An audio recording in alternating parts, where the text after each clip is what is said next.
오늘 또 이곳에 함께 하신 우리 모든 성도님들 위해 또 하나님이 풍성한 은혜 더하여 주실 줄 믿습니다. 우리 이 수요일 계속해서 하이델베르크 요리 문답 같이 하고 있습니다. 우리 먼저는 이제 쭉 지금 내용의 흐름이 이제 믿음, 우리가 믿는 그 믿음의 내용이 무엇인가, 이 사도신경의 내용을 가지고 이것을 우리가 믿는다라는 이야기를 했습니다. 그럼 이 믿음은 어디에서 오는가? 내가 믿고자 하는 내 의지로 믿어지는 것이 아니고 오직 성령께서 우리 가운데 역사하셔서 이 믿음을 주신다라고 했습니다. 근데 성령이 우리 가운데 역사할 때에 이 믿음이란 것은 우리 안에 일어나는 작용인데 성령님께서 또 우리의 바깥에서 우리에게 작용하시는 방법들이 있다라는 것을 말씀을 드렸습니다. 그것을 이제 외형적인 수단이라고 이렇게 이야기를 하죠. 그 가운데 지금 우리가 이야기하고 있는 것은 뭐가 있냐면 두 가지, 말씀과 성례, 이 두 가지를 이제 살펴보고 있습니다. 말씀에 대해서 우리가 먼저 살펴보았고요. 그 다음에 이제 성례, 우리에게 믿음의 어떤 확실함을 주기 위한 성령님의 방법, 말씀과 이제 성례인데, 성례는 이제 그리스도께서 제정하신 게 딱 두 가지가 있다라고 이렇게 말씀을 드렸습니다.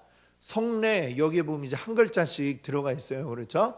성은 이제 성찬, 그리고 레에서는 이제 세례, 이렇게 한 글자씩 들어가 있습니다. 그렇게 생각하면 이제 금방 생각하실 수 있겠죠. 카톨릭에서는, 로마 카톨릭에서는 이제 뭐 칠성례 그래가지고 여러 가지 더 다양한 예식들을 이제 포함을 시켜놨어요. 뭐 혼인 예식도 성례에 포함이 되고, 내가 죄를 고백하는 그 뭐라고 그래요? 고해도 역시 또 성례 가운데 하나다라고 얘기를 하지만, 사실 주님께서 우리에게 딱 주신 것은 세례와 성찬 요 두 가지 뿐이다라고 하는 것이죠.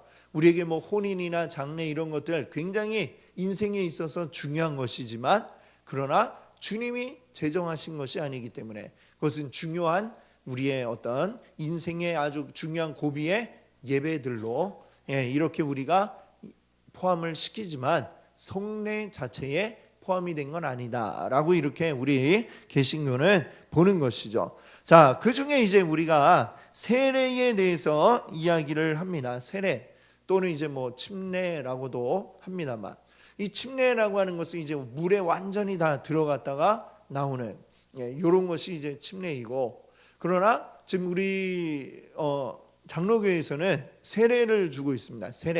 세례는 이제 그 물에 완전히 들어갔다 나오는 걸 이제 간소화한 거죠. 그게 뭐 불편해갖고 간소화한 게 아니라, 사실 이제 초대교회에서는 이 물에 가가지고 직접 이제 들어갔다 나오고 이런 예식을 행하기가 굉장히 어려웠습니다. 왜냐하면 드러나면 바로 그냥 붙잡혀가서 죽임을 당하는 이런 핍박이 있었기 때문에 강가에까지 막 사람들이 같이 막 가가지고 거기에서 세례를 주고 이게 불가능한 환경이고, 또 지하에 막 숨어 있는 사람들이 언제 어떻게 바깥으로 나가겠어요.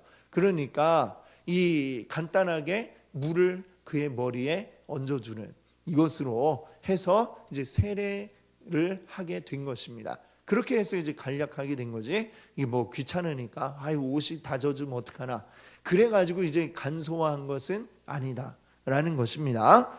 그래서 이제 뭐 세례를 통해서도 똑같은 효과 난다고 우리는 하는 것이죠. 왜일까요? 세례, 오늘 이 72번 질문이 이야기하지만 세례의 물로 씻음이 곧 죄 씻음 자체입니까? 어때요? 답이 뭐예요? 답을 한번 같이 읽어볼까요? 아닙니다. 오직 예수 그리스도의 피와 성령만이 우리를 모든 죄에서 깨끗하게 합니다.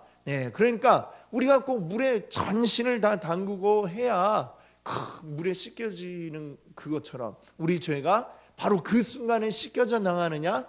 그렇지 않다라고 하는 것이죠. 자, 우리는 앞서서 이제 세례에 대해서 이야기를 하면서 이것은 그리스도의 피와 그리고 성령에 의해서 우리가 완전히 이제 깨끗하게 된다는 확신을 갖게 된다. 이렇게 말씀을 드렸습니다. 이것을 어떻게 표현하고 있냐면 지난번 우리가 보았던 71번의 답에서는 중생의 씻음과 그리고 죄를 씻음이라는 이런 말로 표현을 했으면 중생 즉 거듭남이죠. 우리가 거듭나게 되는 씻음과 그리고 우리의 죄를 깨끗하게 하는 씻음이다. 이렇게 이야기를 했습니다. 그런데 이제 뭐 로마 카톨릭 같은 경우에는 이 세례 자체가 거기서 영세라고 그러죠. 카톨릭에서. 근데 이것이 곧 죄 씻음 그 자체다라고 이렇게 이야기를 하고 있는 것이죠.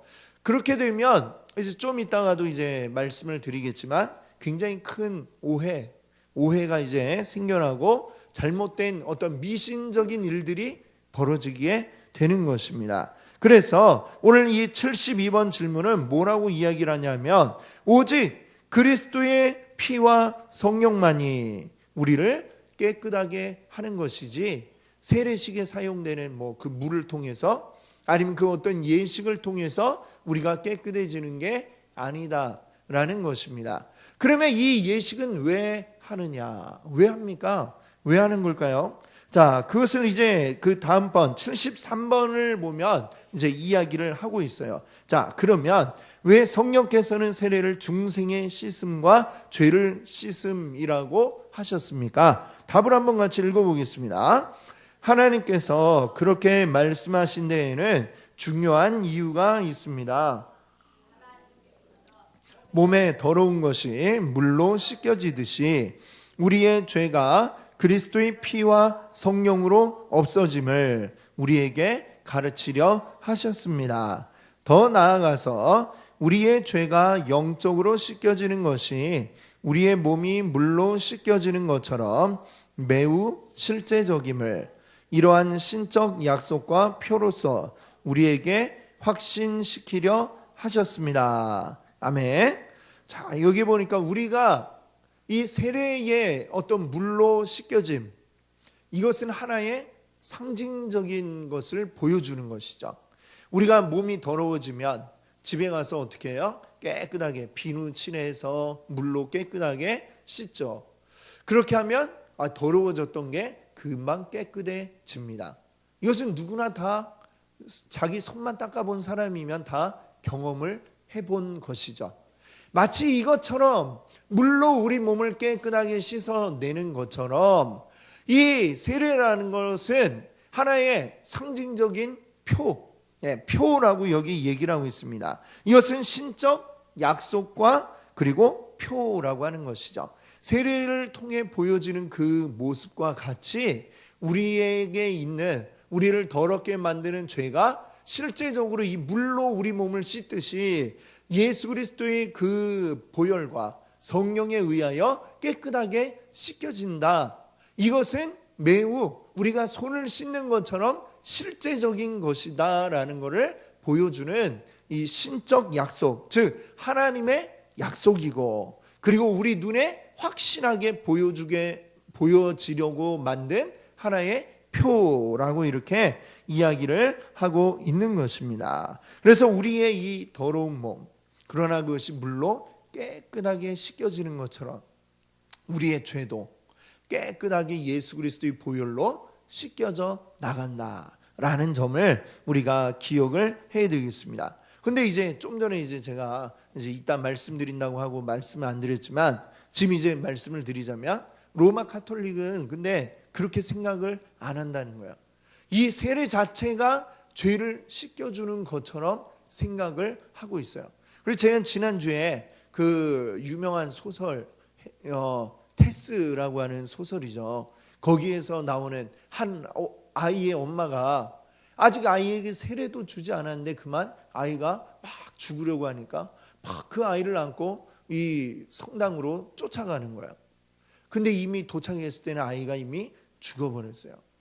그러면 그 아이의 엄마는 어떻게 생각을 하게 되느냐? 세례도 못 받고 죽었는데 그럼 이 아이는 지옥에 가겠구나. 이렇게 생각을 한다는 것이죠. 이것이 굉장히 아주 큰 오해라고 할 수 있는 것입니다.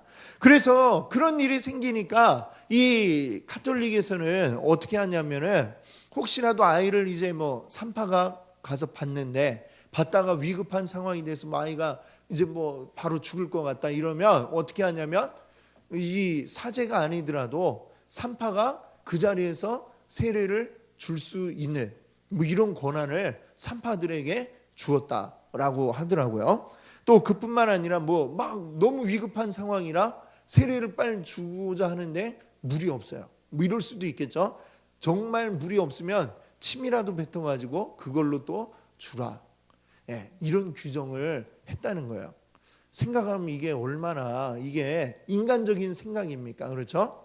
이게 사람이 세례를 주었냐 안 주었냐 가지고 이게 지옥에 가냐 천국 가냐 이게 달려있는 게 아니라 우리의 하나님 나라에 가게 되면 무엇에 의한 겁니까? 믿음에 의한 것이죠. 믿음, 오직 믿음. 그 믿음으로 우리가 이제 가게 되는 것이지 이 죄 씻음 자체가 아니라 우리의 세례라고 하는 것은 하나님의 약속을 우리에게 보여주는 것이다. 약속을 구체화시켜서 우리 눈에 보여주는 거예요. 말로만 이렇게 하면 우리가 이 약속에 대한 어떤 확신이 들지 않으니까 이걸 확실하게 보여주기 위해서 하나님이 제정을 하신 게 세례. 세례를 통해서 우리가 이렇게 물로 우리가 깨끗하게 되듯이 내가 예수 그리스도의 보혈로 깨끗하게 되었구나 라는 것을 확실하게 하나님의 그 약속을 우리 눈으로 생생하게 보게 만든 것이 바로 이 세례식이다 라는 것을 우리가 기억해야 되겠습니다. 자, 그러면 이제 다음에 이야기하고자 하는 것은 또 아주 굉장한 큰 논란이 되는 주제 가운데 하나죠. 유아들도 세례를 받아야 됩니까? 유아 세례에 대해서 분명히 제가 믿음으로 우리가 구원을 얻는다라고 말씀을 드렸죠. 그러면 어린아기는 이 어린아기 아직 말도 못하고 제대로 말도 못 알아듣는 이 아기에게 세례를 주는 것, 이것은 그럼 과연 가능한 것인가? 아까 얘기한 것처럼 가톨릭에서는 이 세례를 받아야 그래야 천국에 간다고 하니까 그러니까 세례를 준다라고 하지만 그러면 우리 개신교에서는 그게 아니다라고 이야기를 하는데 근데 왜 여전히 유아 세례를 주느냐? 지금 이 문제가 굉장히 이제 논란이 될 수 있겠죠. 이 유아 세례에 대해서 그렇게 지금도 이제 이야기하는 사람들도 있어요. 개신교 안에서도 또 한때는 이제 재세례파라고 하는 그런 이제 그것이 이제 지금의 이제 침례교로 이제 쭉 발전이 되었죠. 재세례파는. 근데 이 재세례파 사람들이 이제 그러는 거예요. 오직 자기 믿음으로만 고백하는 사람만 세례를 받아야지 자기 믿음도 없는데 아기 때 세례 받은 게 이게 무슨 소용이 있냐라고 하면서 유아 세례는 이건 안 된다라고 이렇게 이야기를 하는 사람들이 이제 재세례파였어요. 또 지금도 어떤 사람들은 그러는 거예요. 이제 어린아기 때 자기 믿음으로 고백하지 않는 이 세례가 무슨 의미가 있느냐? 그래서 유아 세례를 주지 않겠다. 이렇게 이야기하는 사람들도 있죠. 근데 이것은 하나의 오해라고 하는 것을 우리가 알아야 됩니다. 오해. 자, 어떤 오해가 있느냐? 자, 이렇게 본인의 신앙 고백으로만 세례를 받아야지라고 말하는 사람들의 오해는 뭐냐면 첫 번째는 이 믿음이라고 하는 것을 철저하게 개인주의적으로 받아들이고 있는 것이죠. 개인적으로. 이거는 오늘날의 이 개인주의 사회의 그런 영향도 있는 거예요. 내가 믿어서 개인적으로 믿으면 그 개인으로서만 구원받는 것이고 그것은 아무 다른 공동체와는 관계가 없는 것으로 이렇게 받아들이고 있는 것이죠. 그런 이제 오해가 있는 것이고 또 하나는 뭐냐면 어떤 본인의 체험, 그 체험이 이 신앙 문제를 판단하는데 기준이 되는 것으로 보고 있는 것이죠. 본인의 어떤 체험이나 이런 것이 없으면 그럼 믿음이 없는 것이냐? 자, 이렇게 또한 오해를 하고 있는 결과가 지금 이렇게 그러니까 유아에게 세례를 주는 게 옳지 않다라고 말하는 사람들의 어떤 하나의 근거가 되고 있다라는 점을 볼 때에 그들의 근거는 잘못되었다라고 이렇게 이야기할 수밖에 없겠죠. 자, 그러면 유아들이 왜 세례받아야 되느냐? 지금 이제 우리 74번에 답이 말씀하고 있는데요. 같이 한번 우리 읽어보겠습니다. 자, 유아들도 세례를 받아야 합니까? 그렇습니다. 그것은 유아들도 어른들과 마찬가지로 하나님의 언약과 교회에 속하였고, 또한 어른들 못지않게 유아들에게도 그리스도의 피에 의한 속죄와 믿음을 일으키시는 성령이 약속되었기 때문입니다. 그러므로 유아들도 언약의 표인 세례를 통하여 그리스도의 교회에 연합되고 불신자의 자녀와 구별되어야 합니다. 이런 일이 구약에서는 할례를 통하여 이루어졌으나 신약에서는 그 대신 세례가 제정되었습니다. 여기에서 이제 이 답을 크게 우리가 정리를 해보면 두 가지 이유를 이제 이야기하고 있습니다. 첫 번째는 여기 이제 또한 그 뒤에 나오는 거죠. 네 번째 줄에 보시면 또한 어른들 못지않게 유아들에게도 어떻게 돼요?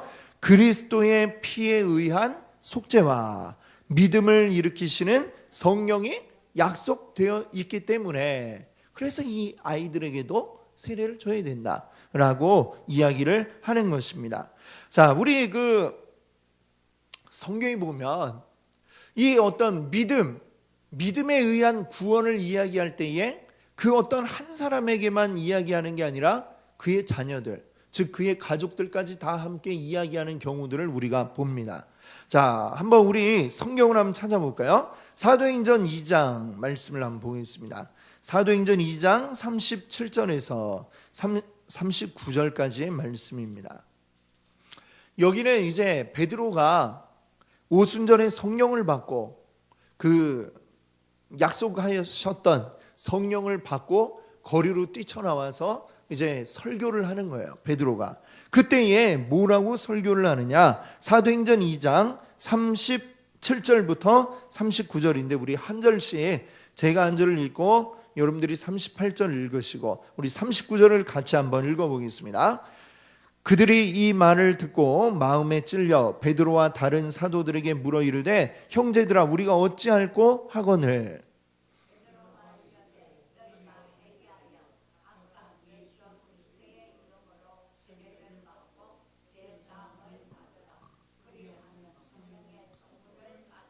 함께합니다. 이 약속은 너희와 너희 자녀와 모든 먼데 사람 곧 주 우리 하나님이 부르시는 자들에게 하신 것이라 하고. 아멘. 베드로의 설교를 듣고 나서 사람들이 그럼 이제 우리 어떻게 해야 돼요? 라고 이렇게 막 물어보는 거예요. 그랬더니 베드로가 뭐라고 하냐면은 이렇게 얘기를 합니다. 너희가 회개하여서 각각 예수 그리스도의 이름으로 세례를 받으세요. 세례를 받으세요. 그러면 죄사함을 받을 것입니다. 그리고 그러면 성령을 선물로 받을 것입니다. 라고 하면서 39절에 보세요. 이 약속은 너희와 그리고 너희 자녀와 모든 먼데 사람 곧 우리 주 하나님 부르신 자들에게 하신 것이라. 자, 이 내가 회개해서 이제 세례를 받으면 성령을 받고, 근데 그 영향이 나에게서 끝나는 게 아니고요, 너희와 너희 자녀들에게까지. 그렇죠? 이 믿음의 그 범위를 어디까지로 보는 거야? 자녀들, 함께 속해 있는 가족들에게까지로 영향을 미치고 있습니다. 자, 그뿐만이 아니라 우리 같은 그 사도행전 16장이 보면 바울이 선교 여행을 갑니다. 선교 여행을 떠났는데 어디로 갔냐면요. 거기 어디죠? 갑자기 자, 그 16장에 보면 선교 여행을 갔어요. 그런데 감옥에 갇히죠. 감옥에 갇혔다가 이제 근데 막 그 밤에 이 바울이 찬송 부르고 기도할 때에 막 지진이 나면서 난듯이 막 흔들리면서 옥문이 열리고, 그래서 이 간수가 뛰어옵니다. 이 옥문이 열린 걸 보고 죄수들이 다 탈출했겠구나.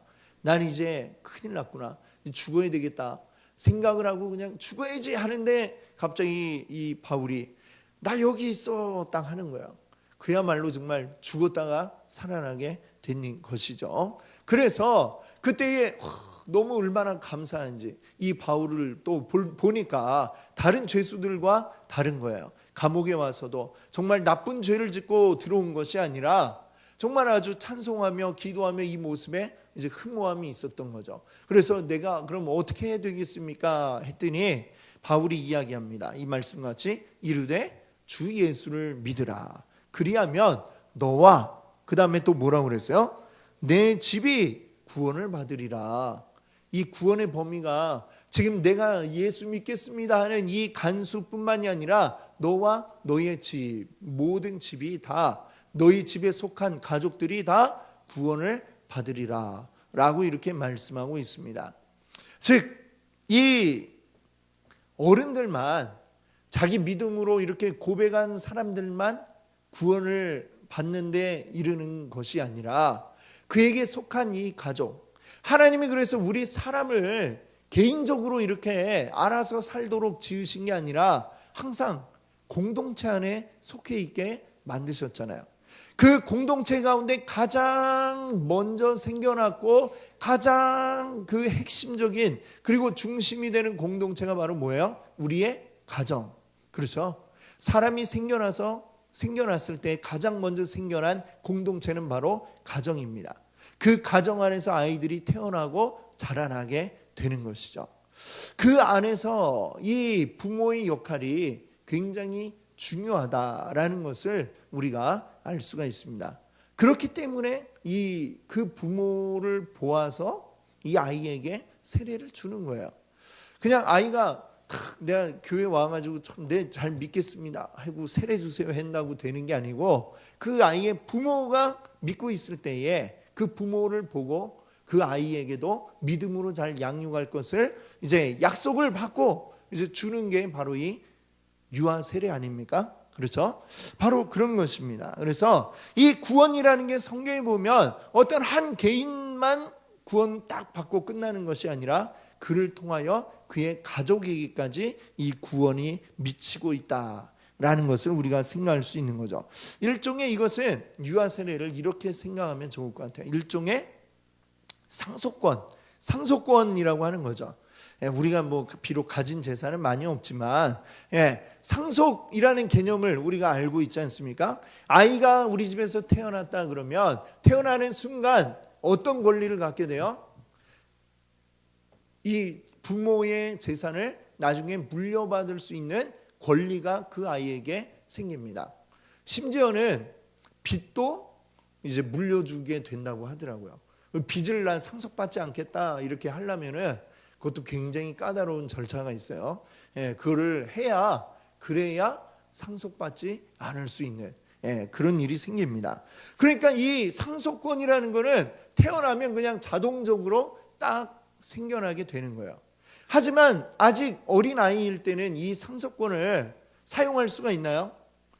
이 내 거니까 이제 막 내 마음대로 이걸 쓰겠다, 이 집을 팔겠다, 뭐 이런 식으로 할 수가 없죠. 상속권이라고 하는 건 이 아이가 성인이 될 때까지는 일단은 유보된 상태입니다. 그렇죠? 하지만 그럼에도 불구하고 이 상속권은 굉장히 중요하죠. 이 분명히 아버지의 그것을 물려받을 수 있다라고 하는 그런 어떤 보증이 되는 것이기 때문에 상속권은 중요합니다. 유아 세례도 역시 마찬가지예요. 유아 세례라는 것은 아직은 이 아이가 믿음으로 완전한 그 자기의 이 믿음을 고백할 수 없는 상태이지만 어린아이이기 때문에 말도 할 수 없는 어린아이지만 그러나 그 아이에게 말하자면 상속권이 있음을 보증을 하는 것이죠.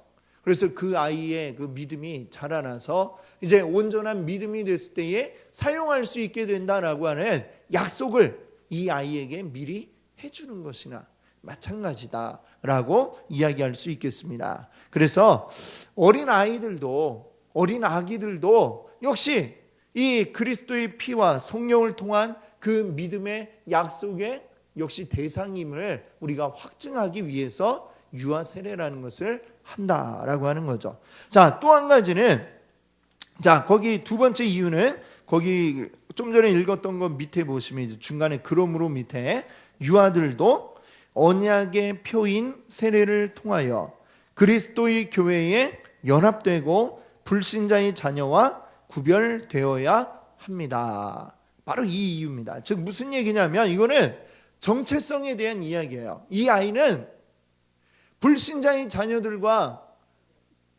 구별된다라는 것을 분명하게 알려주기 위함입니다. 자, 우리 모든 사람은 어때요? 모든 사람은 다 죄 가운데 태어납니다. 원죄를 가지고 있고 죄 가운데 태어나요. 그럼 한 명의 아기가 태어났다라는 것은 쉽게 얘기하면 죄인이 한 명 더 이 세상에 늘어났다 라고도 이야기할 수 있겠죠. 같은 이야기죠. 그렇죠? 우리 원죄 가운데 있는 죄인이 또 한 명 태어났다.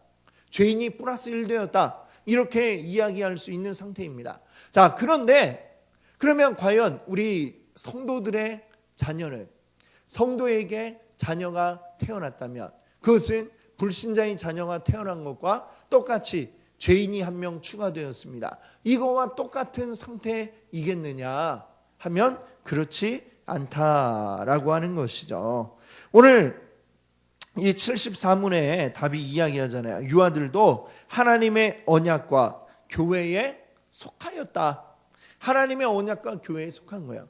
믿음의 자녀들에게, 믿음의 백성들에게 태어난 자녀들은 역시 그 태어남과 동시에 이 하나님의 언약된 교회에 속해 있다라고 이야기할 수 있는 것입니다. 그리고 언약의 표인 세례를 통해서 그리스도의 교회에 연합이 되고 불신자의 자녀들과 구별된다, 이렇게 얘기를 하죠. 하나님이 우리 사람과 언약 관계를 맺으실 때에 우리 한 사람 한 사람 1대1 관계로 이렇게 언약, 쉽게 얘기하면 계약, 이 하나님과 우리와의 계약은 하나님하고 이동현이라는 한 사람 1대1로 이렇게 맺어지는 계약이 아니다라고 하는 것입니다. 우리 1대1로 여러분 하나님하고 막 사인해가지고 계약하지 않으셨잖아요. 그렇죠? 그러면 어떻게 이 계약이 맺어지느냐? 먼저 예수 그리스도를 하나님께서 택하시고 그 다음에 예수 그리스도에게 속한 자들이 함께 하나님께 속하는 이런 관계로 이제 되는 거예요. 말하자면 하나님은 예수 그리스도와 계약을 맺으셨어요. 그럼 그 예수 그리스도에게 속한 자들이 함께 그 계약에 포함이 되는, 하나님의 이 언약에 포함이 되는 이런 관계로 이해를 할 수 있겠죠. 그럼 예수 그리스도에게 속했다라고 하는 건 뭐예요? 이 교회가 그 머리는 예수 그리스도이시고 그 몸이 교회다라고 이렇게 말씀하고 있지 않습니까? 이 교회에 속한 성도들은 이 몸을 이루고 있는 하나하나의 지체들이다, 이렇게 말씀하고 있습니다. 즉 그리스도의 몸된 교회에 속해 있는 이 지체들로서 있을 때 우리가 하나님과 함께 이 언약 가운데 거하게 되는 것이지, 이 교회에서 분리된, 만약에 손가락이 하나 잘려나갔다 이러면 손가락이 혼자 살아서 움직이고 무엇을 짚고 할 수가 있습니까? 없죠. 그 손가락은 죽어버린 것이죠. 만약에 잘려나가면. 마찬가지로 이 모든 하나님의 언약은 우리가 그리스도의 몸인 교회라고 하는 이 공동체에 속해 있음으로써 하나님과의 그 언약이 온전하게 이루어진다, 이렇게 얘기할 수 있겠죠. 계약 자체가 원래 그렇게 돼 있었어요. 1대1이 아니고 이 교회라는 틀 안에서 그리스도의 지체된 나로서 함께 하나님의 언약 가운데 있도록 계약이 처음에 그렇게 돼 있었어요. 근데 그거를 우리가 잊어버리면 안 된다라고 하는 것입니다. 자, 근데 이 계약, 교회의 몸된 이 지체들에게 이제 이 교회의 몸인 지체들이 우리 성도 한 사람 한 사람뿐만이 아니라 우리에게 속한, 우리의 가족에 속해 있는 이 아이들에게까지도 역시 동일한 효력을 가지고 있다, 이렇게 이야기할 수가 있는 것이죠. 그렇기 때문에 성도들의 자녀들은 불신자의 자녀들과 적어도 겉보기상으로는 차이가 없죠. 똑같아 보이죠. 그러나 그럼에도 불구하고 이 성도의 자녀는 불신자의 자녀와는 다르다, 라고 얘기할 수 있는 것입니다. 그러니까 뭐 카톨릭에서 이야기하는 것처럼 뭐 아이가 태어났는데 잘못하여서 세례도 받기 전에 죽게 되었다. 그렇다고 해서 이 아이가 지옥에 가고 이런 것이 아니다라고 하는 것입니다. 믿음의 가정 가운데 태어난 그 아이, 믿음의 가정 안에서 태어난 것만으로도 이 아이는 불신자 가정의 아이들과는 이미 구별이 되어 있다라고 이렇게 우리가 이야기할 수 있는 것이죠. 그러므로 우리는 이 아이들에게 이 정체성, 너희들은 세상과는 다르다, 세상에 속한 사람들과는 다르다라는 것을 분명하게 알려주기 위한 방법으로 유아 세례를 주는 것이죠. 그 아이가 아직 응애 이것밖에 못할지라도 그럼에도 불구하고 너는 분명히 달라. 너는 하나님의 자녀야. 너는 하나님의 백성이야 라는 것을 분명하게 인식시켜 주는 것이 바로 유아 세례이죠.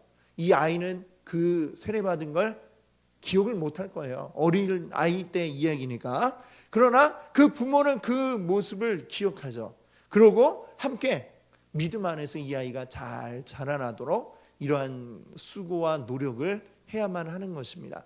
믿음의 부모들은 이 아이들을 그냥 이렇게 방목하듯이 알아서 잘 크겠지 이렇게 하는 게 아니라, 다 하나님 탓으로 밀어버리는 게 아니라 이것을 나로서 충분히 할 수 있는 노력을 거기에 더해야 하는 것입니다.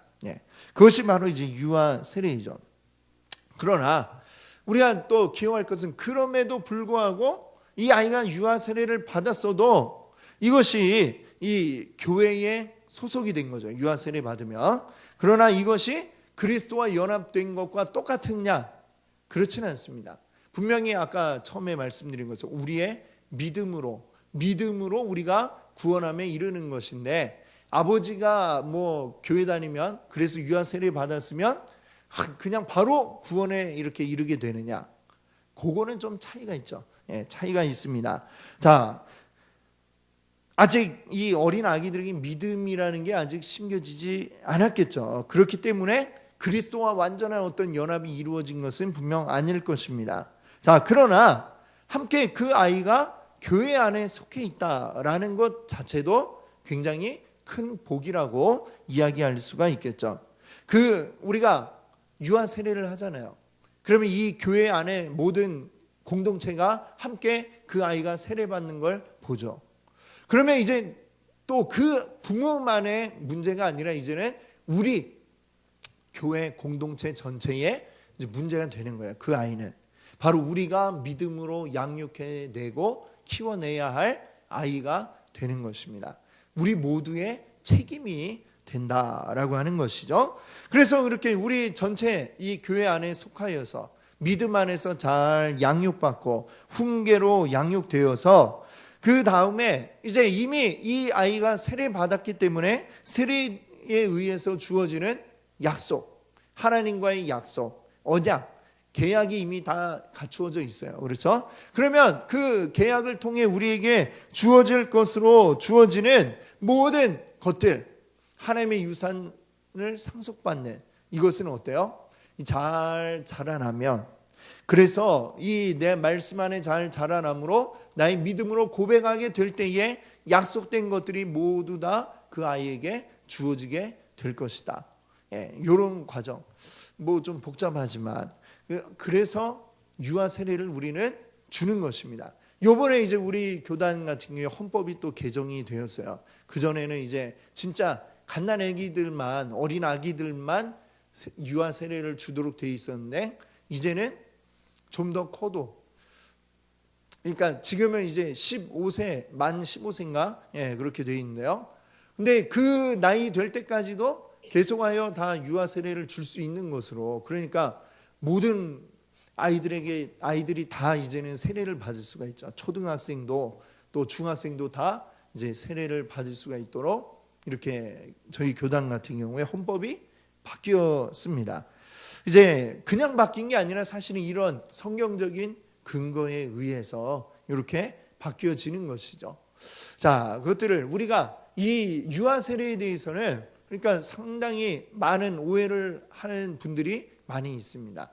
그리고 없어야 된다라고 생각하는 사람도 있고, 아니면 또 천주 가톨릭처럼 이렇게 막 굉장히 이것 자체가 어떤 우리의 막 구원에 큰 좌우를 하는 것처럼 또 착각을 할 수도 있고, 여러 가지 잘못된 오해들이 있습니다만, 우리가 이 분명한 거는 지금 말씀드린 것처럼 두 가지 이유라고 말씀을 드렸어요. 유아세례 받는 이유는 이 어린 아이에게도 역시 교회의 일원이 되어서 믿음의 생활을 할 수 있도록 하나님께서 그 아이들에게도 역시 약속하셨기 때문에, 그리고 우리 공동체 안에서 우리가 이 아이가 잘 믿음의 자녀임을, 하나님의 백성임을 잘 교육받고 자라날 수 있는 그런 정체성을 심어주기 위해서 또 역시 필요하다. 이런 두 가지 이유를 우리 잘 기억하시고, 혹시라도 또 우리 주변에 누군가 여기에 대해서 오해하는 분들이 있으면 우리가 잘 그 오해를 바로잡을 수 있도록 설명을 해주시면 감사하겠습니다.